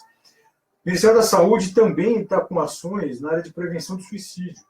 Como eu disse aqui, então, anteriormente, nós temos taxas crescentes de suicídio no país. Isso, sem dúvida alguma, é reflexo de políticas públicas equivocadas, passadas na área de tratamento de álcool e drogas e de saúde mental no país. Então, diante dessa situação de taxas elevadas de suicídio, no ano passado, em março, nós firmamos um convênio, Ivanildo, com o CVV, o Centro de Valorização da Vida, a partir do qual as ligações ao CVV passaram a ser gratuitas, não serem mais tarifadas. Com isso, houve um aumento significativo da procura. Então, para fazer frente a esse aumento importante da procura que teve, no telefone no 188, né? 188, que é o telefone do CVV, para fazer frente, então, a essa demanda aumentada que houve, foi bastante interessante, né, isso. Nós, então, no final do ano passado, destinamos R$500 mil ao CVV, R$500 mil para o CVV, para dar suporte a essas ações. Uma outra coisa que nós também fizemos, então, em setembro do ano passado, nós lançamos um programa oficial, um programa de prevenção que o Brasil não tinha. Né? Isso é uma coisa interessante, apesar do Brasil ser signatário do documento da Organização Mundial da Saúde, que prevê a redução das taxas de suicídio até 2020, o Brasil não tinha nenhum programa oficial de prevenção do suicídio, que nós criamos, então, e lançamos em setembro do ano passado. A partir desse programa, então, dando continuidade para as ações, nós identificamos os 6 estados brasileiros com maiores taxas de suicídio, que são eles: Rio Grande do Sul, Santa Catarina, Mato Grosso do Sul, Roraima, Amazonas e Piauí. E com isso, nós, juntamente com os gestores locais, nós organizamos programas de prevenção do suicídio. Agora o Ministério está aportando recursos na ordem de quase R$2 milhões para programas de suicídio nesses territórios. Isso, então, em relação aos programas de prevenção. Então, para ficar claro aqui, o Ministério da Saúde tem uma preocupação grande com a área de prevenção. Não só na área de saúde mental, como no caso do suicídio, como também na área de álcool e drogas. No que diz respeito, então, à questão que foi trazida da desinstitucionalização, o que vinha acontecendo no Brasil? Então, nas antigas ações que vinha acontecendo no Ministério da Saúde, desinstitucionalização era quase sinônimo de fechamento de hospital psiquiátrico. Para a gente agora, isso muda completamente. Desinstitucionalização é a retirada de pacientes moradores do hospital psiquiátrico. Porque nós, o Ministério da Saúde, acreditamos que o hospital psiquiátrico não é lugar para paciente morar. Então, onde tiver um morador, o Ministério da Saúde vai apoiar que esse indivíduo saia do hospital para que ele possa ter uma vida em comunidade, uma vida junto com outras pessoas. Enfim, a ideia não é excluir. O hospital psiquiátrico não serve para isso, Ivanildo. O hospital psiquiátrico serve para tratar pessoas em quadros agudos. Então, sempre que tiver um morador no hospital psiquiátrico, a gente vai fazer a desinstitucionalização. A gente vai tirar esse indivíduo da instituição. E a gente vai fazer com que esse indivíduo, então, more nas residências terapêuticas. E vale frisar aqui que nos últimos 2 anos, né, o Ministério da Saúde criou 40% todas das residências terapêuticas no Brasil, né, mostrando a preocupação que nós temos com o processo de retirada de moradores do hospital psiquiátrico. Agora, retirada de moradores do hospital psiquiátrico não significa fechamento do hospital psiquiátrico.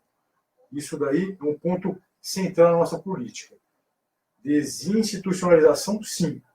Isso significa saída de pacientes moradores do hospital psiquiátrico. Mas assistência não, né? Até porque a gente quer aquela vaga do morador para um paciente que apresenta um quadro agudo, né? Então, esse processo ele é extremamente importante na nossa política sem atual. gerar desassistência. Mas desinstitucionalização, hoje, não significa mais fechamento do hospital psiquiátrico. Nem de leitos. Um pouco de leitos.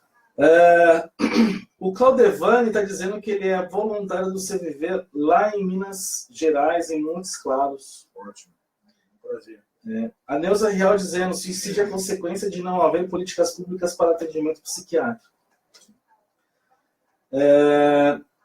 Dorizepa lá do Uruguai está nos assistindo. Existe previsão de se oferecer capacitação periódica sobre dependência química para os profissionais da área da saúde, de maneira especial aos PSFs, os Tratamentos da Família, UBS, etc.? É o Anderson Amaral que está perguntando. Sim, então. Duas questões. Primeiro, em relação ao suicídio, tem um estudo publicado no ano passado, no Jornal da Associação Médica Americana, no JAMA, que é um dos jornais mais importantes na área de saúde do mundo. E esse artigo, feito então, nos Estados Unidos, mostra que os Estados Unidos também passou, uma época, um processo parecido com o que nós passamos aqui no Brasil, o fechamento indiscriminado de leitos de hospital psiquiátrico.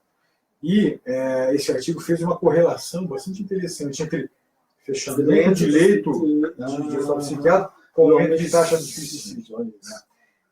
Então, a gente ofertar tratamento adequado para os pacientes é extremamente importante, e isso inclui também a oferta de leitos para internação. Ou seja, o indivíduo que, muitas vezes, tem um risco de suicídio presente, esse indivíduo precisa ser hospitalizado, precisa ser internado. A gente precisa garantir que, nesse momento de crise, que ele esteja num ambiente seguro, protegido, enfim, para que a gente possa garantir a sua vida. Então, esse é um ponto bastante importante para a gente. A outra situação que então foi trazida pelo Anderson, pelo nosso ouvinte, é em relação então à capacitação. Né? Isso daí, Anderson, foi pactuado, então foi acordado e foi publicado na resolução número 32, lá em dezembro do ano passado, envolvendo o Ministério da Saúde, gestores estaduais e municipais. Nós incluímos na pactuação e na resolução um texto que dá conta, então, da existência de protocolos clínicos. Ou seja, isso é extremamente importante para o cuidado na área de saúde mental e na área de álcool e drogas. A partir de agora, então, a ideia do Ministério da Saúde é trabalhar com protocolos clínicos baseados em evidência, ou seja, não cabe mais a gente trabalhar na área de saúde mental, na área de dependência química, sem ser baseado em evidência. Isso daí é uma situação que parece lugar comum, mas isso muitas vezes está completamente distante da rede. Isso é inadmissível.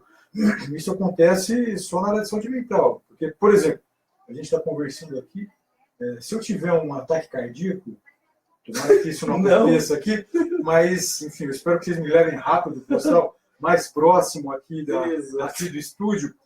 Se isso acontecer, Ivanildo, eu espero, de verdade, que o hospital que me receber, que me acolher, que utilize o tratamento mais contemporâneo, mais moderno e baseado nas evidências mais modernas. Em que pese essas evidências amanhã puderem ser outras, mas o importante é que, quando eu chegar lá, eu receba o melhor tratamento e baseado nas evidências científicas mais recentes, né, para o meu tratamento.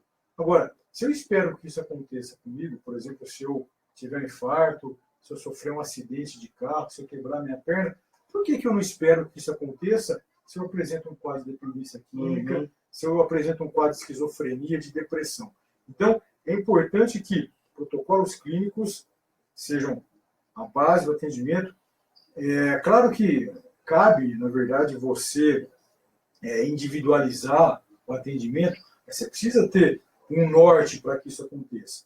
E não só isso, a gente também quer criar linhas de cuidados na rede, para que a gente possa saber, o indivíduo com quadro clínico com tal gravidade, ele vai ser, por exemplo, atendido lá na unidade básica de saúde, né? Ou ele vai ser atendido no ambulatório, no CAPS, ele vai precisar ser hospitalizado, enfim. Então, são níveis de complexidade. É extremamente importante para a gente. E a gente só vai conseguir implementar essa política se a gente ofertar capacitação, então, para os nossos profissionais da rede. Que entra um pouco nessa questão da orientação, né, da política nacional sobre drogas, essa alteração dos documentos legais, e orientação também para que cheguem lá nos municípios e no Estado, para que esses profissionais também possam estar, porque aqui existe, né, doutor Quirino, a adequação de ações, projetos e programas observando o disposto na presente resolução. Essa questão que você está trazendo é fundamental para a gente, né? Nos nossos debates lá em Brasília, que nós estamos discutindo o texto da resolução do CONAD, esse é um aspecto, enfim, que foi bastante importante para a gente, que, na verdade, era adequar as ações, os projetos, os programas, a área de dependência química à resolução. Ou seja, porque, novamente, né, não adianta que as resoluções, as normativas, as leis, as portarias, elas apontem para um lado, né, e as ações lá na ponta, né, no Estado, no município, apontem para o outro. Então, o que nós fizemos constar no texto, o que nós estamos buscando, então, a partir de agora, é o que está escrito aí. Então, adequação das ações, projetos e programas, observando o disposto na presente resolução. Ou seja, a gente vai cobrar, então, a gente vai buscar trabalhar em conjunto com estados e municípios, para que o que consta da resolução seja de fato implementado lá na ponta. E aí, né, Vanildo, eu novamente eu faço questão de agradecer e de parabenizar por abrir esse espaço para que a gente possa levar isso ao público, né? Porque políticas públicas, elas são mais ou menos efetivadas de acordo com a participação da população cobrando isso. Então, é extremamente importante que lá no seu município, que lá no seu estado, você acompanhe, né, junto ao poder público local, a efetivação dessas ações, né?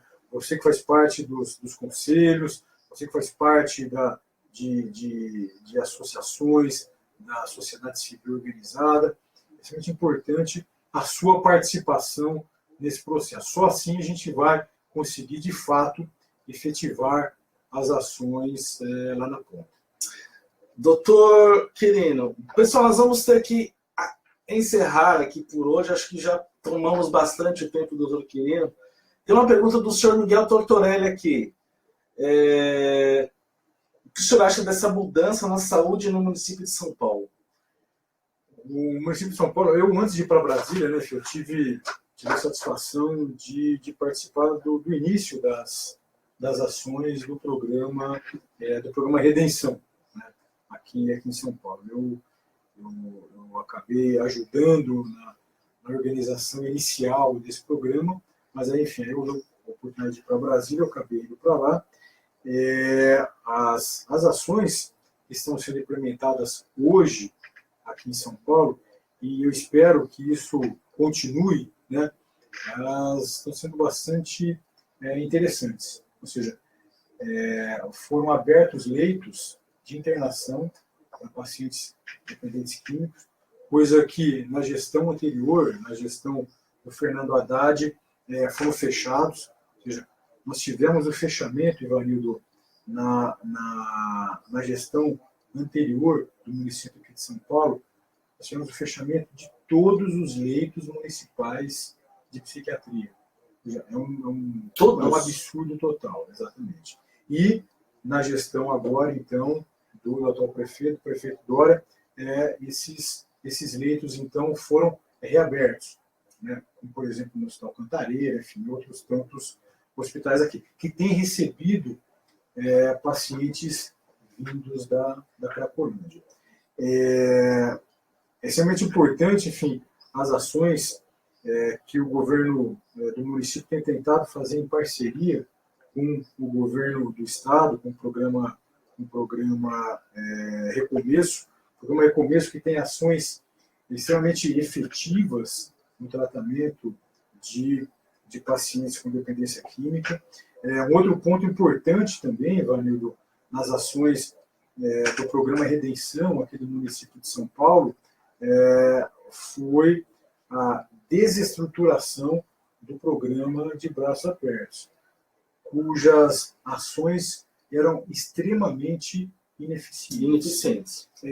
Nós tínhamos, por exemplo, no programa de braços abertos, os hotéis, né, que eram ofertados para moradia, um considerável deles não tinham sequer água potável para os moradores.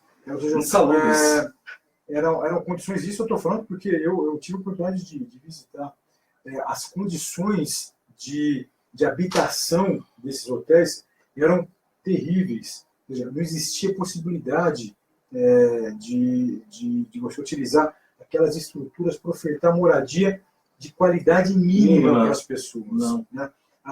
Esses hotéis eles eram dominados pelo tráfico de drogas. Os usavam esses hotéis para situações relacionadas ao crime organizado.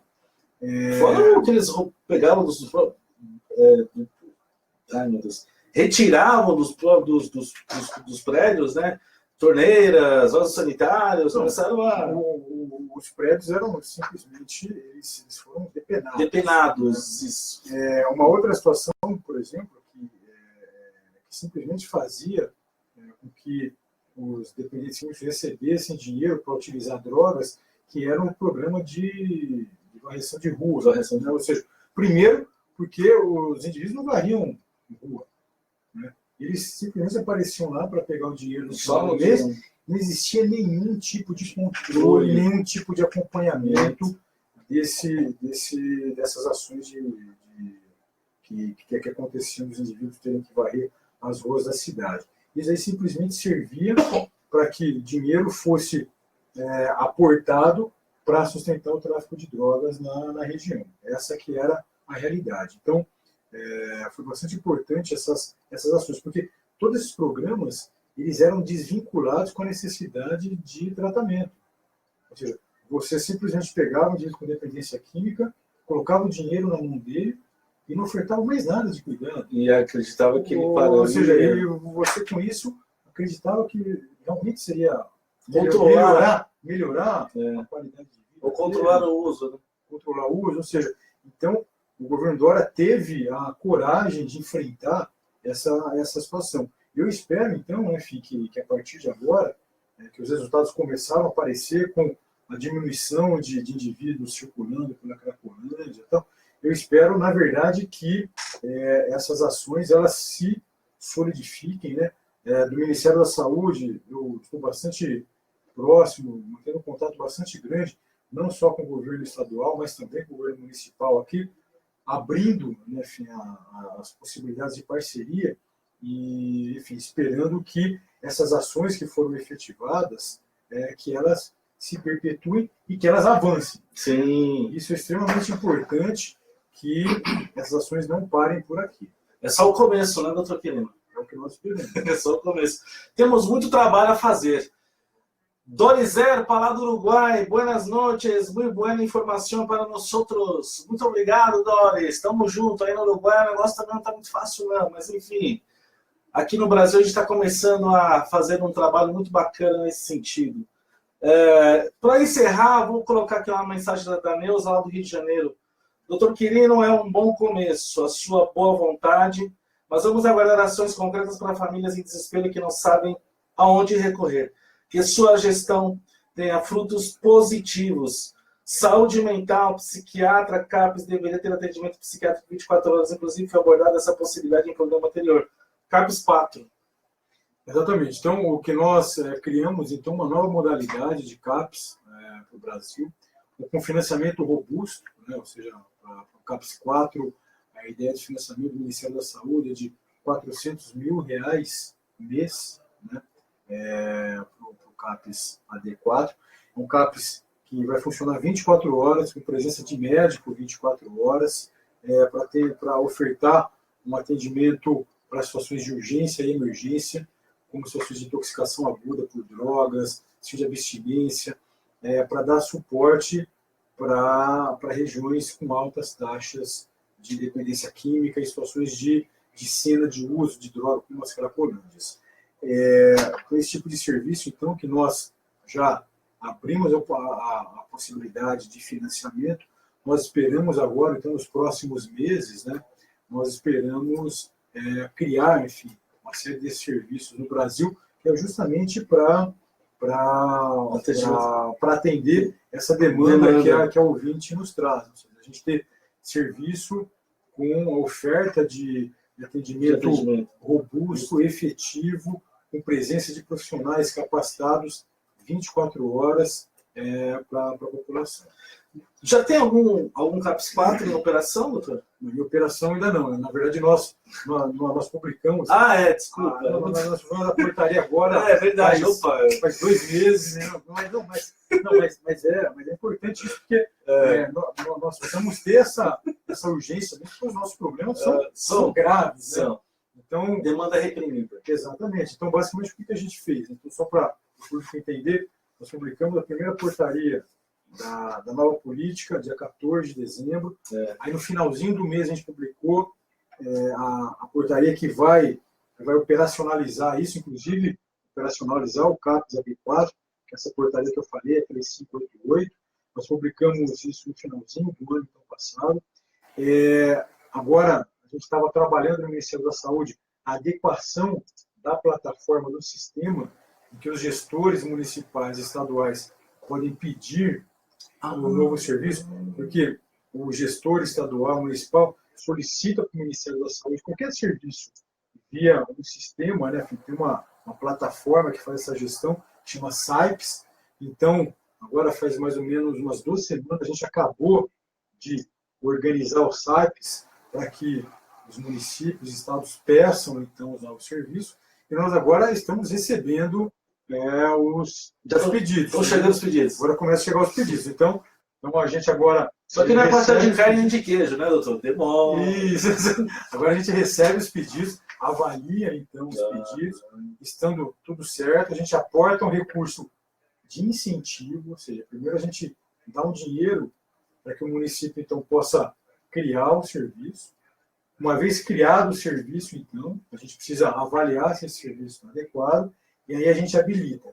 E quando habilita, passa a mandar o dinheiro, passa a financiar, passa a custear o serviço. Então, esses que são os passos. Né? Então, hoje, em que passo que a gente está? A gente reformulou essa plataforma, né, chamada SAIPS, ela está pronta. Os municípios, então, agora começaram a pedir o novo serviço. Né? Não só esse, mas os outros serviços que nós criamos também. A partir de agora, então, a nossa equipe começa a fazer a avaliação dos pedidos. Em estando ok, a gente manda o dinheiro, o município cria o serviço, a gente avalia. Em estando ok, a gente habilita e passa a custear esse serviço. Então, é um processo que tem esses passos, mas que a gente, enfim, já concordando aí, enfim, com a sua pressa. Então, a gente tem que ter pressa mesmo, porque os problemas são graves. Como cadastro aplica? Uma pergunta do Marcelo Oliveira, como é que se cadastra uma clínica involuntária no SUS? Então, precisa saber exatamente como é que é essa clínica. Né? Então, essa clínica pode ser um hospital. Se for um hospital, é um jeito de fazer o cadastro. Se essa clínica for uma comunidade terapêutica, por exemplo, é um outro jeito, é via edital. Então, depende do que é esse serviço específico aí que você está falando. Mas é isso. Se for comunidade terapêutica, é via edital. Quem faz esse edital é a SENAD, Secretaria Nacional de Prevenção sobre Drogas. Se essa clínica é um hospital, então você cadastra o hospital aí sim diretamente com o Ministério da Saúde. É importante dizer que, como o Ministério da Saúde habilita e cria serviços públicos, né? Então, na verdade, todo o nosso contato do Ministério da Saúde, nós como gestores federais, nosso contato acontece com gestores municipais ou estaduais. Ou seja, nada impede, né, de nós habilitarmos, por exemplo, um hospital. Nada impede de nós termos, enfim, serviços administrados por instituições privadas, né? No entanto, a nossa relação sempre para a criação não é diretamente com a clínica, né? Mas sim com o gestor público do local onde funciona a clínica. Então, a minha sugestão para o ouvinte que mandou o questionamento é que ele procure o gestor do seu município, o gestor local. Então, Na Secretaria da Saúde. exatamente. Então, procura o secretário da Saúde, apresenta lá, enfim, qual que é o seu pleito, qual que é a sua demanda, e aí o gestor público de lá vai entrar em contato conosco para que a gente possa, então, eventualmente regularizar essa situação de acordo com o tipo de serviço que é esse que ele está falando. Sensacional. Pessoal, é isso. Nós precisamos encerrar, senão o pessoal que tem um programa posterior já vai nos chutar aqui do estúdio. Eu agradeço demais a participação do Dr. Quirino. Estamos sempre aqui abertos, disponíveis, para que o Dr. Quirino possa nos ajudar informando, né? É uma educação continuada, né? Então, com a pessoa responsável por toda essa mudança que está acontecendo lá no Ministério da Saúde, é uma grande satisfação, uma grande honra para todos nós. E vamos acreditar, os conselhos municipais e estaduais são importantíssimos nesse processo. Olha só, vamos implementar esses CAPs 4, né? Com certeza trará para o município uma possibilidade real de apoio e assistência aos dependentes químicos e trazendo também um pouco mais de esperança para tantas famílias que precisam de apoio e de ajuda e acabam não encontrando um equipamento adequado no serviço de saúde. Eu me despeço por aqui, deixo a palavra final para o Dr. Quirino e nos vemos, então, no próximo sábado, no programa com a doutora Sandra Peu. Bom, então, novamente, Ivanildo, eu reforço aqui o meu agradecimento a você, a toda a sua equipe aqui da rádio. O seu trabalho foi extremamente importante, né? Abriu as portas para a gente antes, né, enfim, de nós aprovarmos a resolução aqui da CONAD. Você também deu sustentação para a gente, deu apoio no processo de aprovação das mudanças na Política Nacional de Saúde Mental. Então, você, com o seu programa, tiveram um papel extremamente importante nessa articulação. E você, que está aí também, né? Ou seja, eu recebia, né, enfim, o feedback. Às vezes você me perguntava, e aí, o pessoal tem mandado, né? Vocês estão recebendo, né? E o pessoal do CONAD, lá do Conselho, o pessoal estava preocupado, me falava, caramba, a gente está recebendo uma série de manifestações favoráveis às mudanças na política sobre drogas. Isso realmente foi importante, esse processo de mobilização, de articulação, que acabou, então, culminando com a aprovação da resolução do CONAD. Isso mostra para a gente, né, enfim, a importância que é a mobilização social, a mobilização de associações, entidades, de pacientes e familiares nesse processo todo. Agora, enfim, que nós temos esses marcos regulatórios aprovados, agora a gente precisa trabalhar. Né? Então, eu, né, enfim, de ofício, lá no Ministério da Saúde, e, claro, cada um de vocês aí, nas funções que vocês têm, ou em cargos públicos, em entidades não governamentais, na mídia, enfim, contribuindo, cada qual na sua. No controle social. Enfim, é extremamente importante que todo mundo esteja participando, dando sustentação para esses projetos, para que nós possamos efetivamente mudar a realidade assistencial dos pacientes e para que nós possamos dar mais apoio para os seus familiares. Então, é isso que nós esperamos, é isso que nós estamos buscando fazer. Então, agradeço a todos vocês. Mais uma vez, agradeço a você, Ivanildo. Obrigado. Muito obrigado, doutor Querirão. Vou desligar ali. Pessoal, até sábado que vem. Um grande abraço. Tchau, tchau.